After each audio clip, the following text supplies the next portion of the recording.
চলচ্চিত্রের একটা জনপ্রিয় জুটি যদি বলি, শাবানা আলমগীর। জি।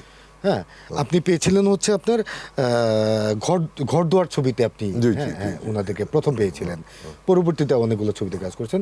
ওই শাবানা আলমগীরের কেমিস্ট্রি নিয়ে যদি বলেন। আসলে হয় কি, স্ক্রিনে যখন কাউকে ফেভার হয়ে যায় তখন তো একটা ভালো, আর শাবানা আপাতত মাটির মানুষ।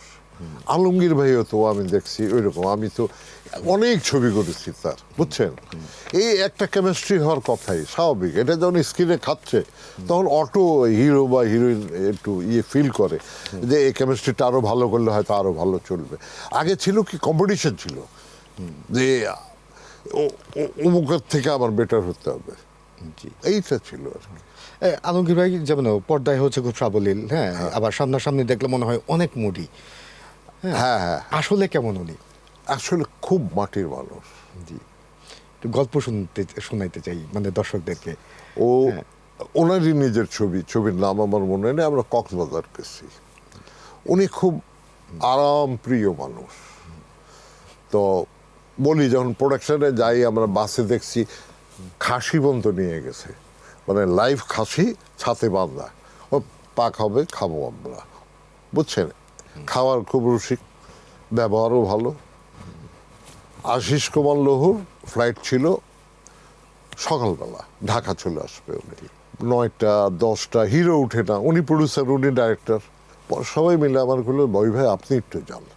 আসে দেখো, ববি তুই যা। আমি গেলাম, দেখলাম যে আলমগীর জেগেই আছে। আমার ভাই আসবো, কাশো।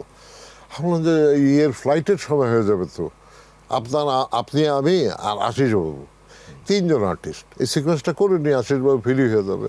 আলমগীরকে, ববি দাদারে ছেড়ে দিতে বলো, এই লোকমানের একটু পাঠিয়ে দাও, আমি দাদাটা ছেড়ে দিই। তুমি আমি আশিস বাবু, কোনো আমার টেনশন নাই, এটা আমরা ঢাকায় এফডিসির কোনাতেও করে নিতে পারবো, দাদাটা ছেড়ে দাও। এইরকম আলমগীর ভাই, মানে খুব ইজি ম্যান। এরা সবাই ইজি ছিল ওই সময়। আমার এইটা অবাক লাগে যে আল্লাহ এদেরকে এত বড় করেছিলেন, কিন্তু সবাই দেখলাম ভেরি ইজি। আলমগীর ভাই হাঁটে, কিন্তু লম্বা চড়া মানুষ তো, মনে হয় অনেক মুড নিয়ে হাঁটে। যেমন রাজ্জাক ভাই এরকম পা এরকম করতেন, মনে হইতো অনেক, কিন্তু এরা সব মাটির মানুষ ছিল। শাবানাকে নিয়ে যদি বলেন। শাবানা পা, কি বলবো আমি, সবাই জানে।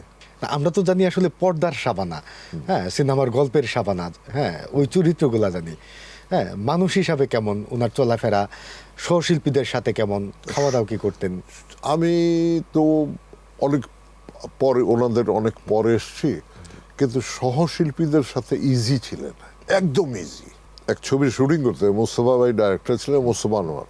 তো আমরা ওই ঝিটকায় শুটিং করতেছিলাম।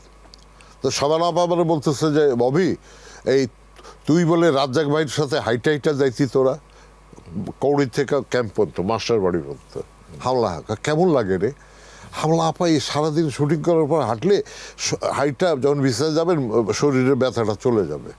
ও নেবে চল, ইজি। কেন ওইভাবে ফ্রি ঢাকায় তো উনি হাঁটতে পারতেন না, ঝিটকায় হাঁটতে পারতেন। এর মধ্যে আবার অ্যাড হয়ে গেল আলমগীর ভাই, গাড়ির থেকে নাইবা গেল। আমিও যাই তোদের সাথে, বললি না কেন? আমরা ভাই হিরো মানুষ, কি করে বলি যে ভাই এত পথ আমরা হেঁটে যাই। শাবানা আপাতত মাটির মানুষ, হ্যাঁ, উনি বলছে চল, আমরা গেছি। আমি তো রাজ্জাক ভাই শিখিয়েছিলেন। শুটিং শেষ হলে না, এসো, আমি আর ইদ্রিস 2 জন ভাইয়ের সাথে যেতাম রাত্রে। সত্যি সত্যি কিন্তু টায়ার্ডনেসটা চলে যেত।